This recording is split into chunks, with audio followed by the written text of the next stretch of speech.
Halo Sobat Hukum, saat ini kita akan membahas perihal perilaku anarkis organisasi kemasyarakatan yang saat ini semakin sering terjadi di masyarakat, baik itu perilaku ormas terhadap masyarakat maupun antar sesama ormas yang saling bertikai. Perilaku anarkis ormas ini tentunya menimbulkan keresahan pada masyarakat sehingga muncul keinginan masyarakat untuk membubarkan ormas-ormas yang sering melakukan tindakan anarkis di tengah-tengah masyarakat. Perlukah ormas anarkis dibubarkan? Organisasi-organisasi kemasyarakatan ini perlu untuk dibubarkan, mengingat dalam setiap tindakannya, kekerasan merupakan sarana dan cara organisasi-organisasi massa ini menyampaikan pendapat dan eksistensinya. Setiap kali ada kelompok lain yang berbeda pandangan, ormas-ormas ini selalu menggunakan kekerasan dan ancaman sebagai alat perjuangan. Intimidasi, penyerangan, dan kekerasan seolah menjadi ciri khas ormas-ormas ini. Akibatnya masyarakat merasa resah dengan aksi-aksi penyerangan terhadap kelompok tertentu ataupun masyarakat umum. Keresahan masyarakat tersebut dipicu oleh kekhawatiran tindakan kekerasan yang kerap ditunjukkan itu akan mengancam keamanan dan ketertiban dalam masyarakat hingga bisa berujung pada pelanggaran hak warga negara atas rasa aman. Hal yang paling membahayakan dari adanya ormas-ormas anarkis ini adalah melemahnya peran dan fungsi aparat pemerintah dan penegak hukum. Masyarakat akan melihat pemerintah dan penegak hukum tidak dapat menangani keberadaan ormas-ormas anarkis ini. Pembiaran dan tidak adanya tindakan tegas dari pemerintah mengesankan bahwa pemerintah bersama jajaran aparat penegak hukum tidak berdaya menghadapi berbagai bentuk kekerasan yang dilakukan ormas.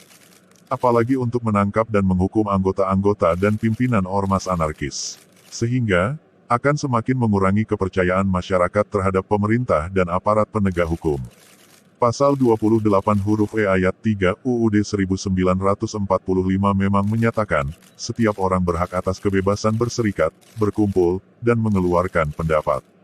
Demikian juga dengan pasal 24 ayat 1 Undang-Undang Nomor 39 Tahun 1999 tentang Hak Asasi Manusia yang berbunyi, setiap orang berhak untuk berkumpul, berapat, dan berserikat untuk maksud-maksud damai. Dua regulasi ini diperkuat dengan pasal 21 Kovenan Hak Sipil dan Politik yang telah diratifikasi melalui Undang-Undang Nomor 12 Tahun 2005, yang menjamin hak untuk berkumpul secara damai. Berdasarkan instrumen hak asasi manusia tersebut, dapat disimpulkan bahwa hak untuk berserikat dan berkumpul tersebut merupakan suatu hak yang dilindungi. Tetapi hak-hak tersebut haruslah dilakukan dalam kerangka dan tujuan yang damai. Terlebih lagi, Kovenan Hak Sipil dan Politik juga telah menggarisbawahi bahwa, pembatasan terhadap hak untuk berserikat dan berkumpul misalnya melalui ormas dapat dibatasi berdasarkan undang-undang yang diperlukan dalam masyarakat untuk keamanan umum, ketertiban umum, serta untuk menjaga kesusilaan umum atau melindungi hak dan kebebasan orang lain. Oleh karenanya, berdasarkan fakta-fakta, regulasi dan instrumen hak asasi manusia, pembubaran terhadap ormas anarkis yang didirikan tidak dimaksudkan untuk membuat kedamaian dapat dilakukan sepanjang berdasarkan Undang-Undang Keamanan Umum, Ketertiban Umum, serta untuk menjaga kesusilaan umum atau melindungi hak dan kebebasan orang lain, dan yang paling penting adalah, dilakukan melalui mekanisme pengadilan yang adil dan tidak memihak. Secara yuridis pembubaran ormas anarkis dimungkinkan.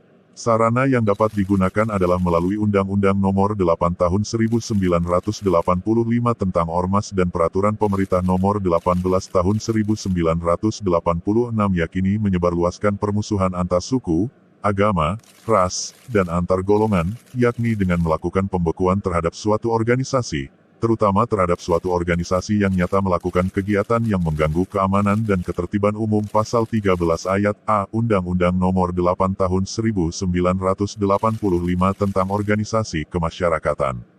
Oleh karena itu perlu adanya ketegasan dari aparat penegak hukum dan pemerintah dalam menangani tindakan anarkisme ormas-ormas ini untuk memberikan rasa aman dan nyaman bagi masyarakat. Sehingga ke depan tidak ada lagi ormas-ormas yang bertindak anarkis yang mengganggu ketertiban masyarakat. Sekian, terima kasih.